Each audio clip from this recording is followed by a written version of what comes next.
ce merveilleux forum Rideau. Bienvenue. Alors, au nom de toute l'équipe de Rideau, bien sûr, nous vous souhaitons la bienvenue à l'atelier La découvrabilité en 2019, algorithmes et développement public. Faire une page web est compréhensible pour un être humain, c'est ce que nous avons appris à faire depuis 10 ans. Le défi aujourd'hui, c'est de savoir comment s'adresser à des robots pour qu'ils nous recommandent auprès de nos publics, bien sûr, mais aussi et surtout auprès de nouveaux publics qui ne nous connaissent pas. Pour nous partager quelques clés pour mieux comprendre sur quoi repose la découvrabilité en 2019, algorithmes, métadonnées, moteurs de recommandation, nous avons invité le merveilleux, charmant homme, ici, nommé M. Clément Laberge, consultant qui accompagne des organismes de toute taille pour les aider à voir les opportunités qui se cachent derrière les défis numériques. Ce mini-atelier durera 30 minutes. Nous vous demandons, s'il vous plaît, de bien vouloir éteindre vos téléphones portables. Et puis, n'oubliez pas, mes chers amis, si vous ne vous êtes pas inscrit au dîner et que vous souhaitez dîner avec nous, vous devez aller à l'accueil. Vous avez jusqu'à 10h30 pour le faire. C'est 25 $, taxes incluses, argent comptant ou carte de crédit. Et bien sûr, on vous enverra un sondage le 22 février. S'il vous plaît, remplissez ce sondage. Votre opinion compte. On en tient vraiment compte. C'est important pour nous. Je vous laisse en compagnie de M. Clément Laberge. Bonjour tout le monde. Juste pour préciser un tout petit peu, moi je suis consultant indépendant dans le domaine culture, technologie depuis plusieurs années. J'ai travaillé longtemps dans le secteur du livre, mais là je suis dans un peu tous les secteurs. Puis le travail que je fais sur la découvrabilité,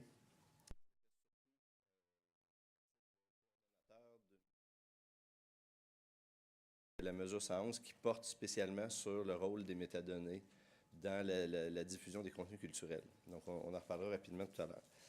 Pour les besoins de la demi-heure qu'on passe ensemble, je pars de l'hypothèse que dans nos rôles de diffuseurs, on est un peu tous jaloux de cet homme-là et de son pain aux bananes parce qu'il est partout. Tout le monde le connaît, la recette est là tout le temps, presque même quand on ne veut pas la voir.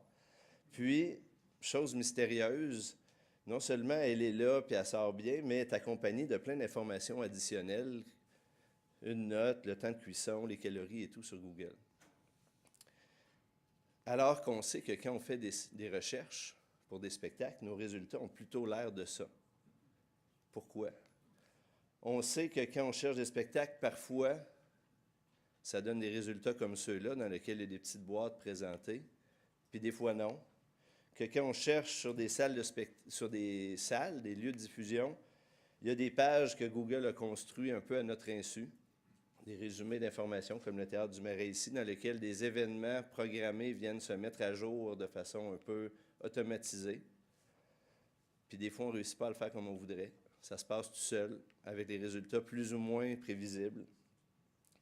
Les pages d'artistes, les résultats sur des artistes se construisent tout seuls de plus en plus. Comment on fait pour mettre une photo là dans la liste des artistes associés ou les vidéos qui sont là? Comment Google construit tout ça? Parce que de plus en plus, quand on fait des recherches, nous aussi, on se retrouve un peu à se contenter de ces résultats-là.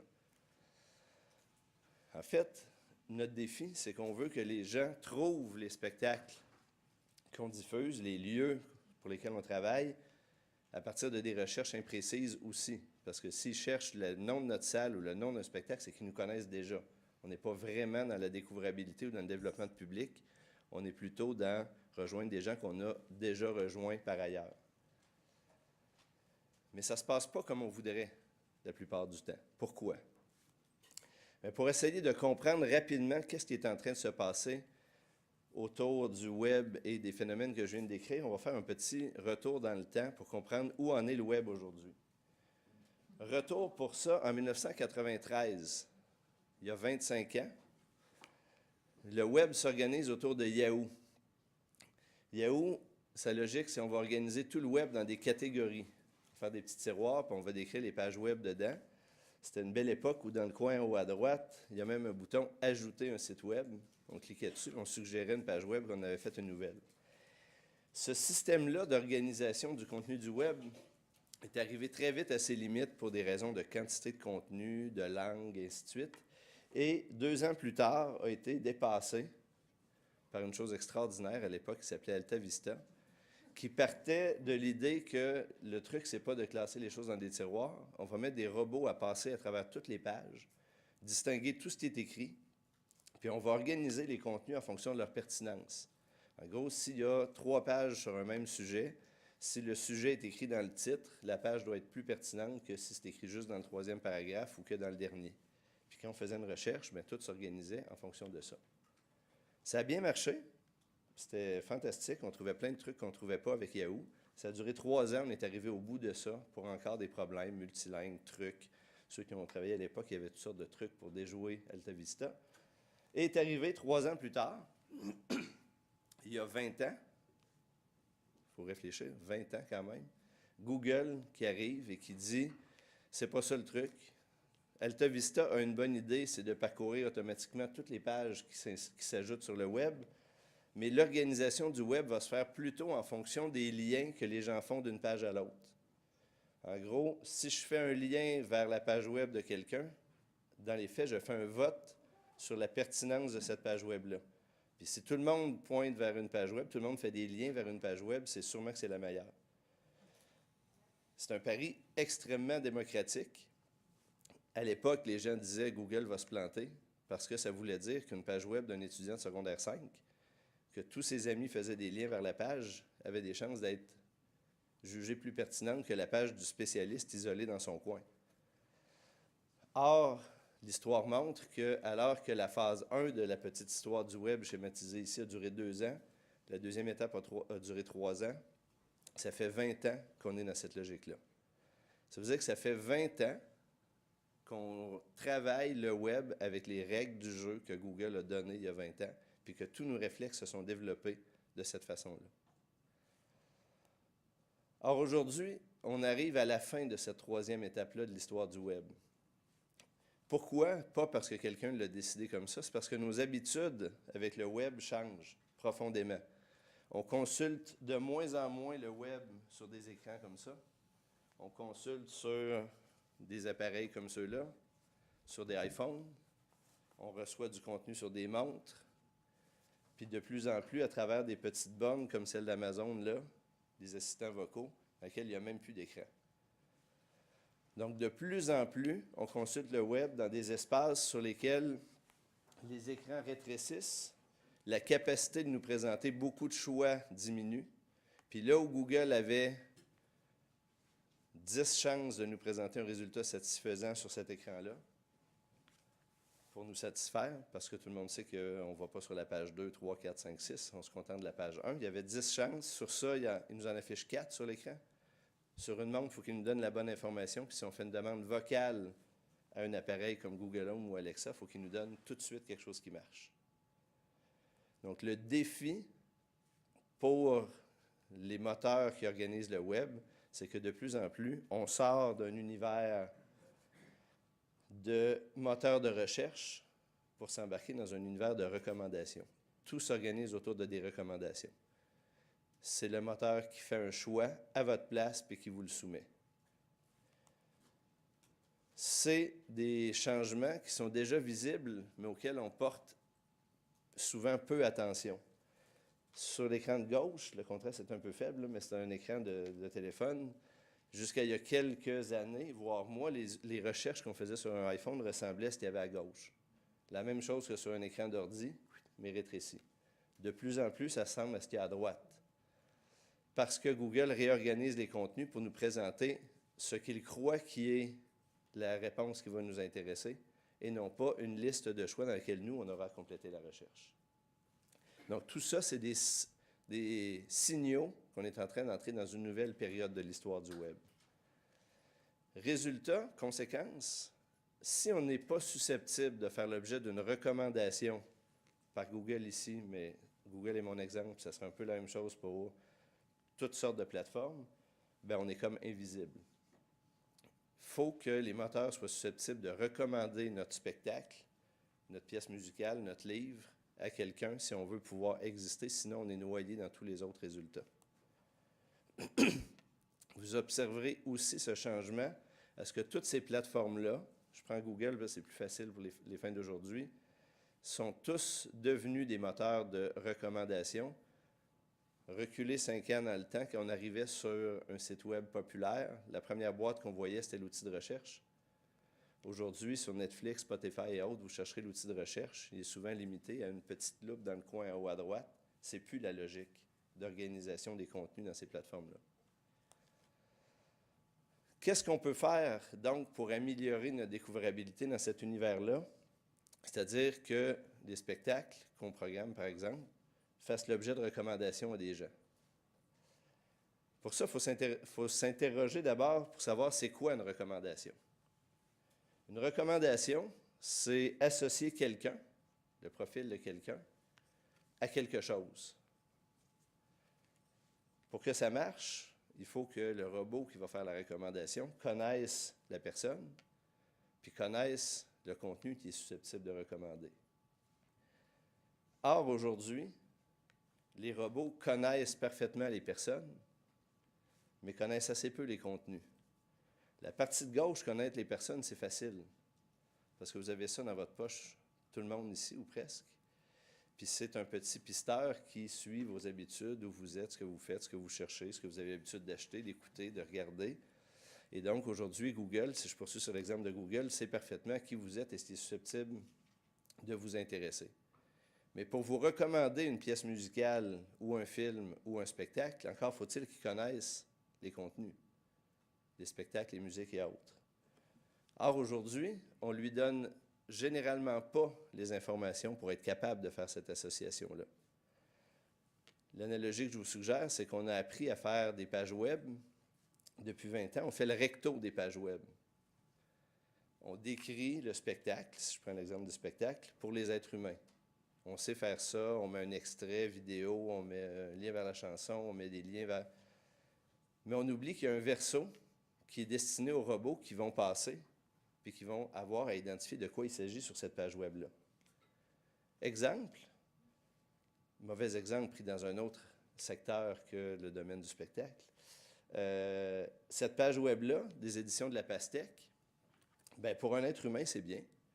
Il y a la couverture, il y a le titre, l'auteur, l'illustrateur, un résumé, plein d'informations utiles qu'on est habitué de voir pour décrire un livre, un ISBN qui est un identifiant unique pour le livre, le format, le nombre de pages, couleur, prix, date de sortie. Mais il n'y a rien de ça qui est décrit comme tel. Le titre, je reconnais le titre par habitude. Il n'y a rien qui me dit c'est quoi le titre dans cette page-là. Ni l'auteur, ni la date de sortie, ni le prix. Sur cette page de spectacle-là, j'ai un peu le même genre de phénomène. J'ai plein d'informations, de données sur le spectacle. Un prix, une date, un résumé, des informations sur la durée du spectacle, le type de salle, ainsi de suite. Mais un robot qui passe là n'est pas capable de distinguer quelle information représente quoi. On a l'obligation aujourd'hui de se demander, le petit robot qui va passer, pour organiser les contenus, pour les présenter aux gens dans Google ou dans d'autres espaces, qu'est-ce qu'il voit dans la page? L'intérêt de Google, c'est qu'il nous donne un petit outil ici que vous allez probablement tous aller essayer dans les prochains jours. Outil de données structurées qui me permet d'aller voir qu'est-ce que le robot de Google voit de ma page web. Donc, vous prenez le lien, là, j'ai pris le lien du spectacle de Loud à côté, on s'en va le mettre là, puis on voit qu'est-ce que le moteur voit. Résultat, dans le cas de cette page web-là, à gauche, vous avez le code web de la page, le code HTML de la page, puis à droite, vous voyez les informations que Google a détectées. C'est-à-dire rien. Donc, le robot est passé là, puis lui, il ne sait pas de quoi parle la page. Est-ce un livre? Est-ce un événement? Est-ce une histoire? Je ne sais pas. Fait qu'il n'y a aucune chance qu'il recommande ce spectacle-là à quelqu'un, parce qu'il y a bien trop de chances de se tromper. Je vous rappelle que là où il y avait 10 chances avant, il y en a 4 maintenant sur un iPhone, 1 sur une montre ou sur un téléphone. Il ne prendra pas de chance s'il n'est pas sûr. Donc, dans le cas présent, c'est sûr que ce spectacle-là, présenté de cette façon-là, dans cette page web-là, ne fera jamais l'objet d'une recommandation. On peut presque résumer à dire que les seules personnes qui vont voir cette page web-là sont ceux qui connaissent déjà l'existence du spectacle. On n'est donc pas dans de la découvrabilité ou du développement de public. Pourtant, il y a moyen de faire autrement. Cette page web-là, Théâtre du Marais, même chose, présentée autrement. J'ai encore date, heure, prix, information résumée, une image. Si je fais le même exercice puis que je m'en vais voir dans les données structurées, Google a détecté que c'était un événement. Il y a un nom, une image, un URL, une date de début, une date de fin, un lieu. Puis là, je ne les ai pas toutes mis, mais en bas, il y aurait le prix, des informations sur les musiciens, les participants, ainsi de suite. Tout est décrit là. Dans des données structurées avec des identifiants types que Google est capable de reconnaître puis d'associer à un lieu, une date, etc. Donc, quand Google passe là, il sait que la page web parle d'un événement qui a lieu au Théâtre du Marais, à une telle heure, un genre de musique et tout. Donc, si moi, je cherche un spectacle, il sait que je suis à Valmorin, je pense. Théâtre du Marais, oui. Donc, si je suis dans le coin, Google sait où je suis, il sait que je cherche un spectacle, il sait que cette page web-là correspond à un spectacle dans les jours où j'y suis. Il y a des bonnes chances qu'il me le suggère. Pas sûr. Mais si je n'ai pas de données là, c'est sûr que je ne suis pas dans le jeu. Si j'en ai, je ne suis pas sûr d'être recommandé, mais au moins, c'est possible. Je me suis inscrit dans le jeu. C'est comme ça que Google finit par récupérer des informations pour organiser les résultats qu'il nous présente, comme on le voyait tout à l'heure, avec des petits pavés, avec des dates, des organisations. Ici, là, je cherche quelque chose de très précis pour les besoins de la démonstration, mais c'est comme ça qu'au-delà du résultat auquel on est habitué d'habitude, il est capable d'ajouter ici le nom du spectacle tout seul, parce qu'il a reconnu qu'il y avait un spectacle là, à une date précise, qui n'est pas dépassée, qui n'est pas trop loin, puis qui va aller l'afficher là pour aider. Là, j'ai des chances que quelqu'un qui ne connaissait pas ce spectacle-là le découvre, alors qu'il n'y aurait pas eu de chance avant. Fait que les métadonnées, quand on parle des métadonnées sur les contenus culturels, des données sur le spectacle, ce dont on parle, c'est des vocabulaires standardisés qui permettent de décrire, à l'intention des robots, des algorithmes, un spectacle, un livre, une pièce musicale ou autrement. C'est ça qui fait que les algorithmes vont aimer ou pas ce que vous faites. Et je rappelle que là, je donne Google en exemple, mais à l'intérieur de Netflix ou de Spotify ou autre, c'est les mêmes mécanismes qui se mettent en œuvre aussi. Puis pas juste chez les grands méchants impérialistes, à l'intérieur ici Tout.tv et autres, ça va être les mêmes mécanismes pareils, parce que c'est les mêmes phénomènes qui sont là de trop de contenu à présenter à des gens, donc l'obligation de faire des choix en fonction de leurs intérêts. Ce vocabulaire-là, je vous le mentionne pour que vous le sachiez, vous puissiez explorer. Il y a plusieurs approches, mais une de celles que vous pouvez explorer, c'est schema.org, qui est un ensemble de vocabulaire pour décrire des contenus, des événements, des organisations, des personnes, des films, des livres, de la musique, des recettes, bien important les recettes sur le web, des séries télé, ainsi de suite. Puis pour chacun des types d'objets culturels, si on veut, de contenu culturel, il y a des vocabulaires pour les décrire. Ça, c'est Google et un consortium de moteurs de recherche qui travaillent là-dessus. On n'est pas dans quelque chose qui va s'évaporer demain matin, on est sur du solide. Ça, c'est pour vous donner une idée que pour décrire un spectacle, il y a toutes ces catégories-là susceptibles de décrire un spectacle. Fait que, évidemment, les choses auxquelles on s'attend spontanément, titre, gens qui vont performer, date, lieu, heure, prix, etc. Mais il y a plein d'autres éléments qui pourraient faire l'objet de description. Je vais finir, puis il va y avoir des questions après. Quand vous utilisez un vocabulaire comme celui-là, que vous le mettez dans le verso de votre page web, si je reprends l'analogie tout à l'heure, c'est de cette façon-là que quand Google passe sur votre page, trouve l'information, il va aussi être capable d'aller en chercher un peu partout ailleurs sur le web. S'il passe sur votre page web et qu'il reconnaît de façon non ambiguë le nom d'un artiste, par exemple, il va pouvoir aller voir dans Wikipédia s'il y a de l'information, des photos libres de droit, des liens vers des livres qu'ils ont fait, n'importe quoi. Il va pouvoir ramasser tout ça puis assembler les pages portraits d'artistes, documenter la page salle qu'on a vue tantôt pour le Théâtre du Marais. C'est en utilisant les métadonnées que vous allez réussir à vous inscrire dans la toile autour de laquelle tout le web, l'information du web est en train de s'inscrire. Si vous gardez le verso de votre page web vide, que vous n'utilisez pas de métadonnées, que vous vous adressez qu'à des êtres humains, vous êtes complètement coupé de tout cet univers-là. C'est dans ça que le projet de Rideau va s'inscrire puis va faciliter l'inscription de l'information sur les spectacles à l'intérieur de cet univers-là. C'est dans ça que Footlight puis les projets de la vitrine et autres vont aussi évoluer pour être capables de faire inscrire l'ensemble de ce que vous faites là-dedans. C'est aussi comme ça qu'en faisant votre petit bout sur votre page web, les petits bouts qui vont être faits par d'autres, par Rideau, les autres informations qui vont être mises dans Wikipédia vont venir enrichir le portrait de vos différentes productions. C'est de cette façon-là que vous allez pouvoir comprendre maintenant quand vous voyez sur une page web, vous faites une recherche, puis il apparaît des informations. Si je faisais Théâtre du Marais, événements à venir, bien, il y a des événements qui apparaissent ici. Pourquoi? D'où ils viennent? Bien, ils viennent de là. Les sources qui sont là, c'est des sources pour lesquelles il y avait des choses sur le verso, dans des données structurées, décrites en schéma.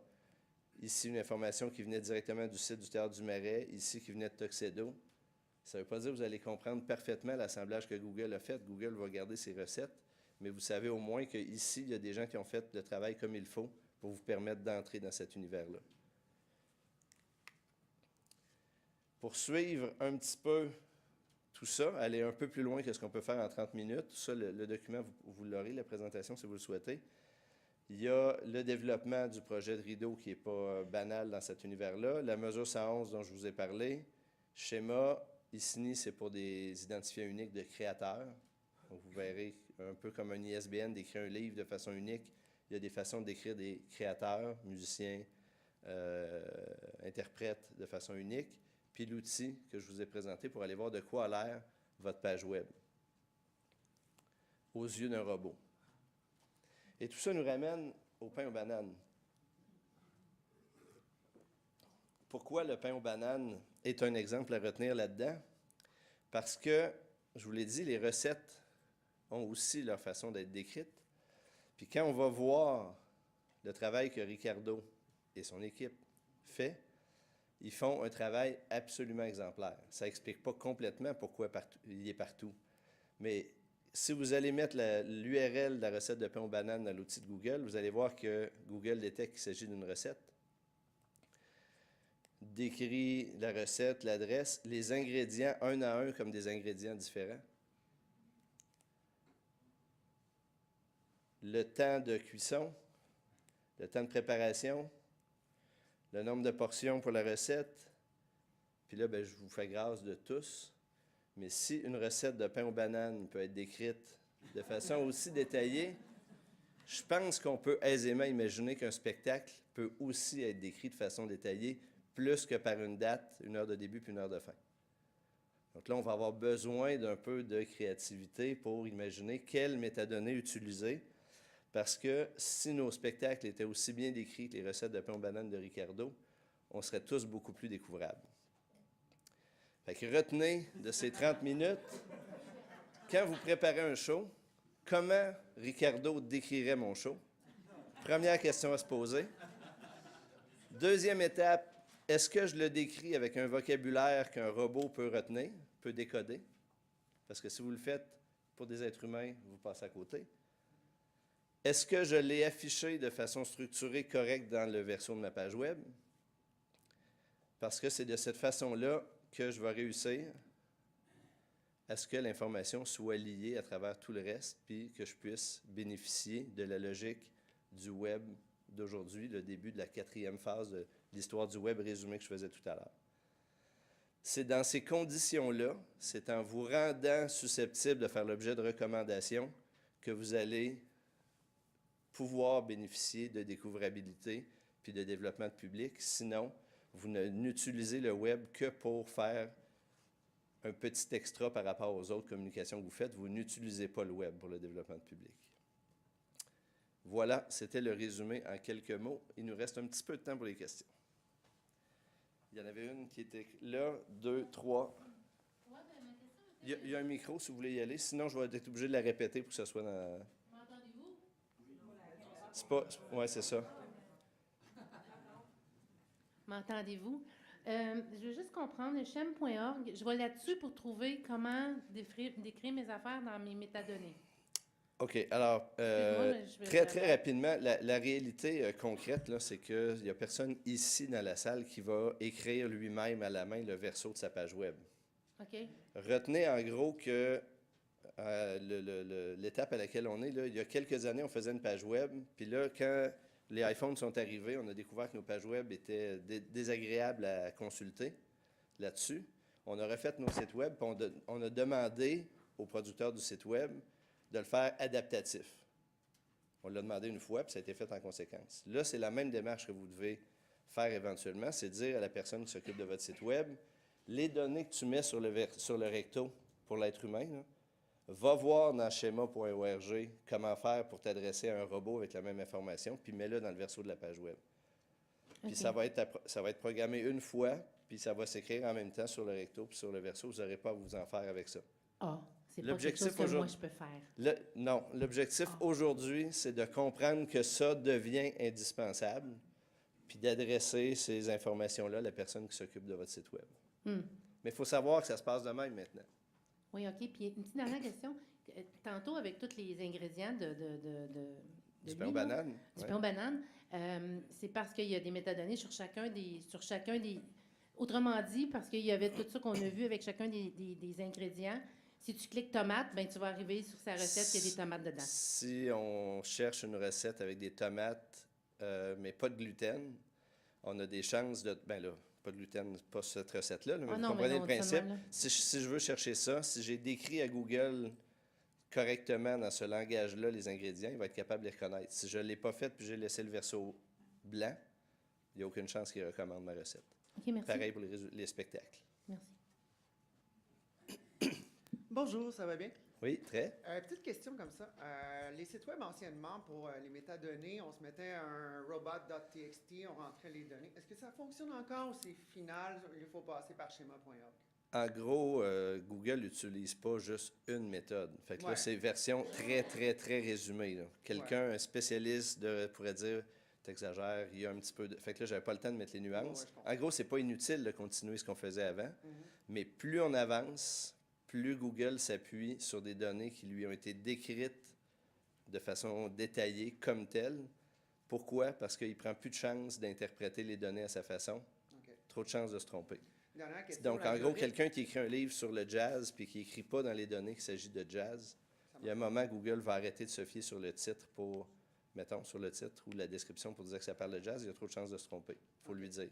Dernière question. L'algorithme de Google, comme Facebook, etc., il est tenu secret, il change quasiment aux 2-3 mois. C'est tout le temps de l'alchimie de trouver qu'est-ce qu'ils ont changé ce mois-ci.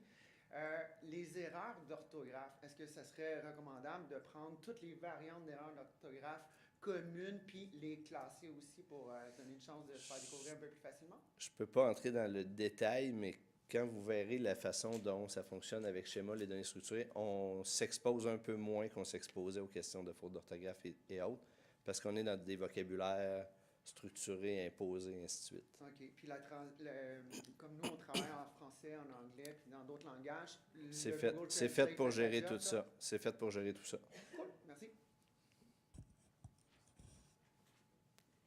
Je voulais juste savoir, parce que vous avez dit au départ, c'est des recommandations, mais est-ce que le flow, en fait, le nombre de personnes qui consultent une page entre dans le calcul de la recommandation? Alors, Tu sais, si tout le monde va voir le pain aux bananes de Ricardo, je veux dire, le nombre de consultations de la page, est-ce que Alors, ça compte? deux choses à voir. Je répète, Google ne se base pas que sur les données structurées, mais de plus en plus. L'autre chose, c'est faut une fois pour toutes s'enlever de la tête qu'il existe un résultat commun pour tout le monde, puis qu'il y a un résultat du premier résultat pour tout le monde. Plus on avance dans l'histoire du web, plus on est dans du personnalisé.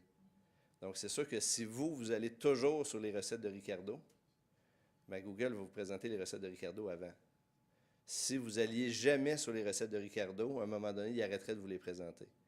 Mais ça n'existe pas. En fait, la question, comment je fais pour être le premier résultat, ça n'existe pas. Il n'y a pas de premier résultat. Il y a le premier résultat pour quelqu'un.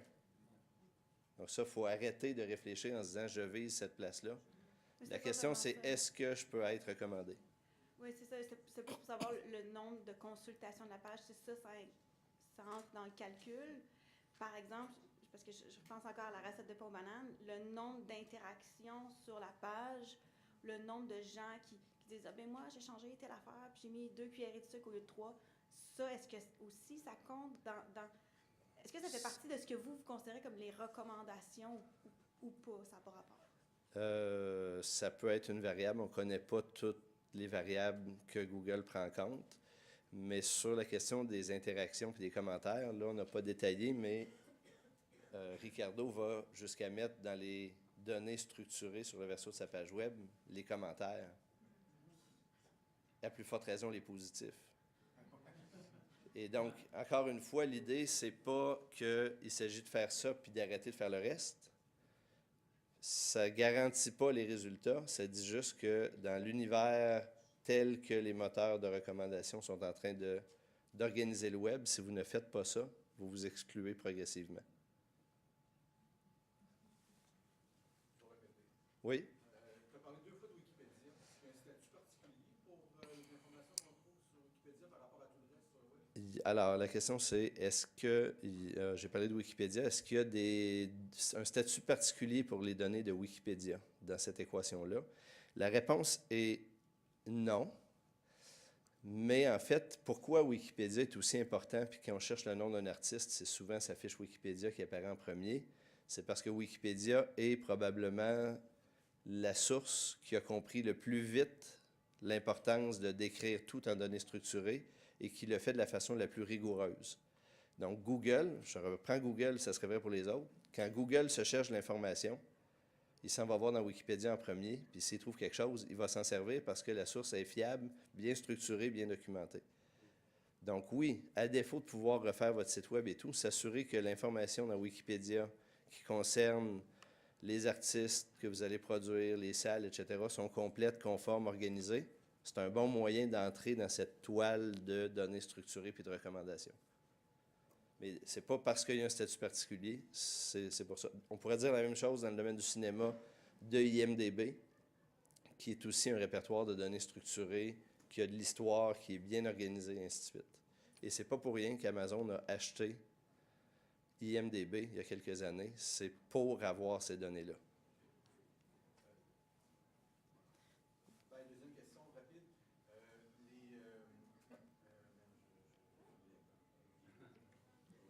On va y revenir. Euh. Je prends là, puis Marie après. Juste une petite question. Est-ce que ça fait une différence qu'un site soit dans WordPress, dans Wix, dans GoDaddy? Ou est-ce que ça fait une différence ou pas pantoute? Ben, en fait, ce qui fait une différence, c'est est-ce que vous êtes capable d'aller mettre des données dans le verso de votre page web? OK. Wix, je ne sais pas s'il y a la flexibilité pour ça.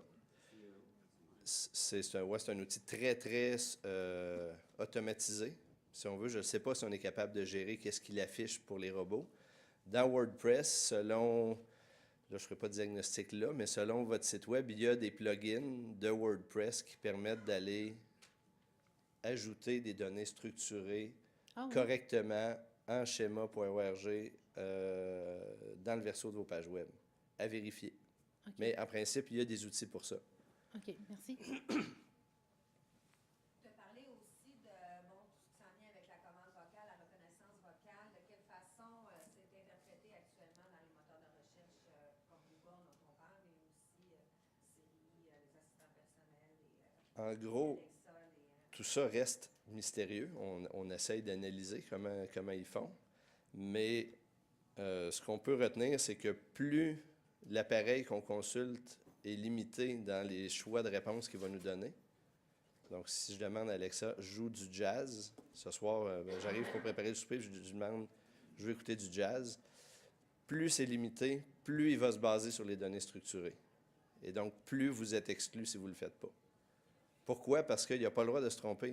Quand vous demandez du jazz à Spotify, s'il vous envoie d'autres choses, ça ne sera pas trop long que vous allez quitter Spotify, vous allez arrêter de leur donner 10-12 piastres par mois.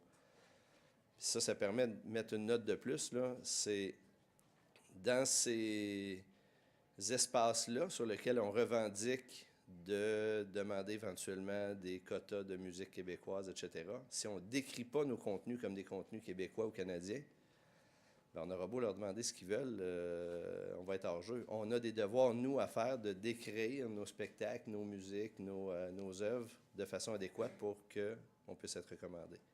Mais tout ça est un terrain, je vous rappelle en gros là, que c'est pas banal. Il y a eu première phase de l'histoire du web résumé pour ce matin, 2 ans.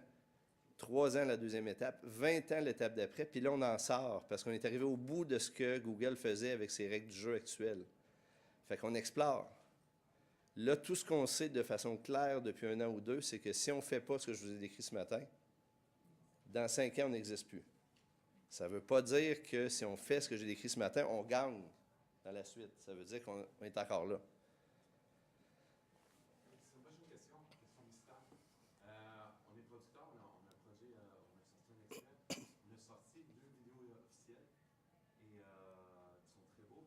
Il y a quelqu'un, un fan, qui est sorti, il a fait une espèce de vidéo amateur. Puis quand on Google la chanson, c'est toujours son espèce de vidéo qui sort.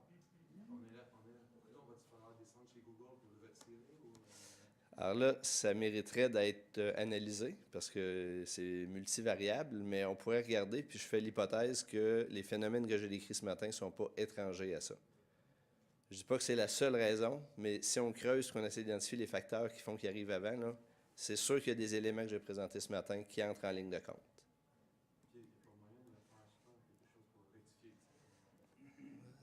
On pourra se parler tantôt. Pour le fun, je creuserai ça juste pour essayer de voir si je suis dans le champ ou pas. Qui amène en complément peut-être, quelles sont tes recommandations pour être justement dans le sac à recommandations pour du contenu audio ou sonore? Bien, moi, ce que je vous dirais, là, après la présentation d'aujourd'hui, là, à moins que vous n'ayez rien appris, il y a une chose à faire, c'est aller sur l'outil de recommandation, l'outil que Google nous recommande pour voir d'où est-ce qu'on part, là, qui est ici. Ça, ici en bas, là. Vous allez là, puis vous prenez différentes pages web de votre site web, des salles sur lesquelles vos choses sont programmées et tout. Vous allez faire un petit portrait de la situation. Vous allez voir, des fois, ça donne des résultats vides, des fois, ça donne des résultats avec des erreurs, des fois, ça donne des résultats. Récemment, je parlais avec Steve, puis on voyait que sur la rotonde, il y avait plein d'informations, mais la date puis le lieu n'avaient pas suivi dans les données. Allez, imaginez-vous que Google, il ne recommandera pas un spectacle si c'est pas c'est où, puis c'est à quelle heure, puis quel jour. Fait que le travail était bien fait, mais incomplet. Fait que là, on peut travailler là-dessus. Fait que selon ce que vous allez constater en allant là, vous verrez un peu d'où vous partez, puis c'est quoi la nature de l'aide dont vous avez besoin.